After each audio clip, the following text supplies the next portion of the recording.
Montréal et plusieurs grandes villes nord-américaines connaissent actuellement une invasion de punaises de lit. C'est un petit insecte qui côtoie l'homme depuis très longtemps. La punaise peut être une véritable nuisance. Dans certains cas, ça vire au cauchemar. Ils sont sortis des murs, c'est clair qu'il y a plusieurs générations ici. Ici, j'en ai déjà. Elle se cache partout.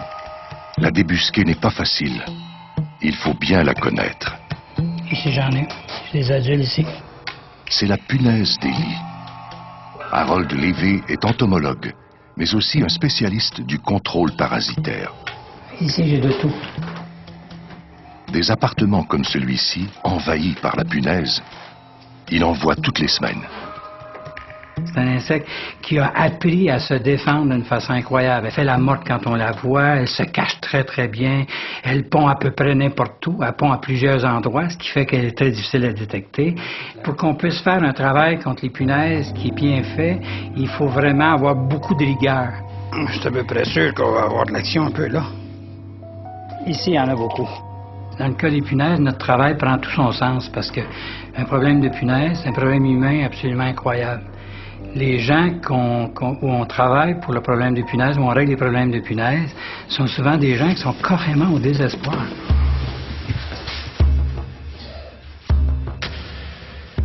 La punaise des lits est discrète.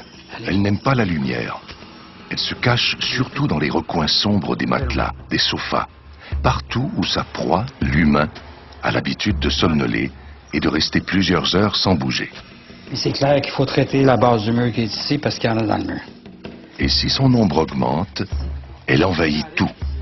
La moindre fissure dans un meuble, dans un mur, devient pour elle un abri pour se cacher. La punaise est peureuse. Elle attend la nuit pour agir. Sur la peau de sa victime, elle cherche un vaisseau sanguin. Une fois trouvée, elle injecte un anesthésiant. Puis elle pique, sans douleur. Cela dure quelques minutes. Elle se gonfle peu à peu de sang. Une fois rassasiée, elle s'enfuit et se cache. Ni vue ni connue. Le crime parfait. L'animal peut passer 1 an sans manger, attendant son heure. Sa reproduction est exponentielle. Ici, des punaises ont trouvé refuge dans le pli d'un drap. On y retrouve des adultes, des jeunes, des œufs. C'est plutôt rare, car l'animal est solitaire. Dans la majorité des cas, les punaises, elles sont rentrées une par une. Alors, au début, les gens s'en rendent peu compte parce qu'il y a rentré 1 ou 2 punaises. Et finalement, ils vont pondre de 2 à 5 œufs par jour. Ça, au départ, ça part tranquillement. Ça se développe très peu rapidement.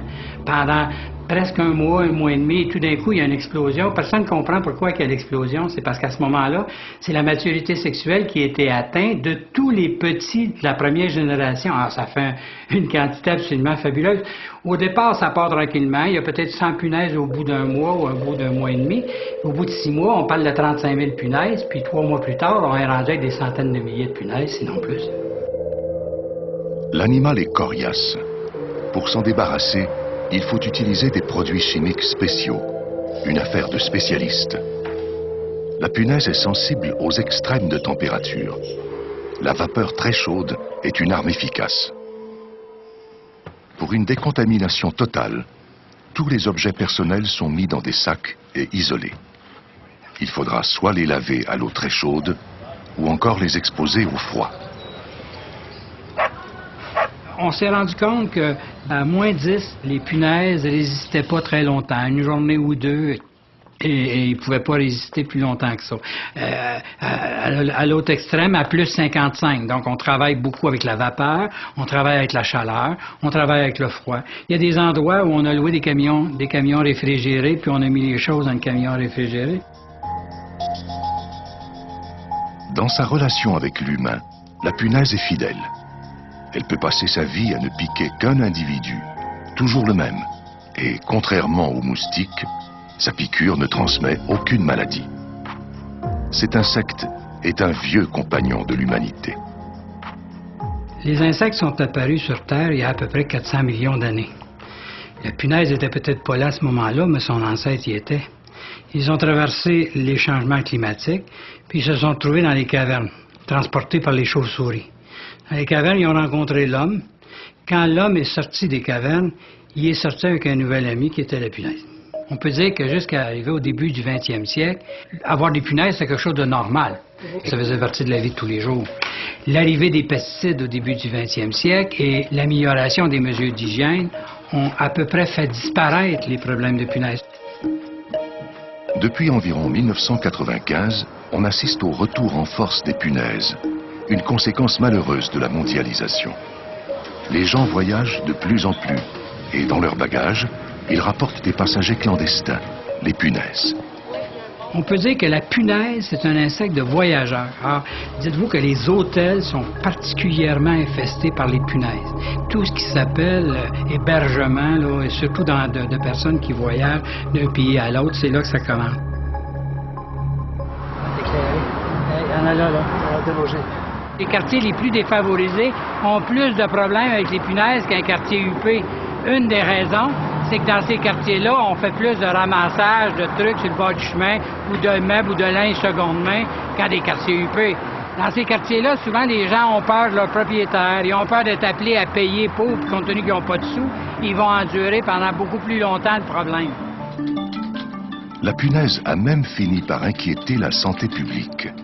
Le docteur Stéphane Perron ne minimise en rien les effets nuisibles de ce petit insecte. On suspecte que la punaise a des impacts au niveau de l'insomnie, de l'anxiété et de la santé mentale en général chez les gens qui en sont fortement atteints.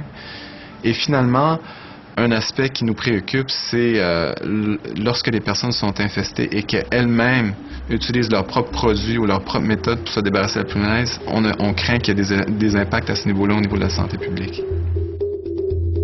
La guerre à la punaise ne sera pas facile. L'ennemi est de taille. À moins d'une action commune des pouvoirs publics, la punaise est là pour rester. Actuellement, elle envahit des quartiers entiers.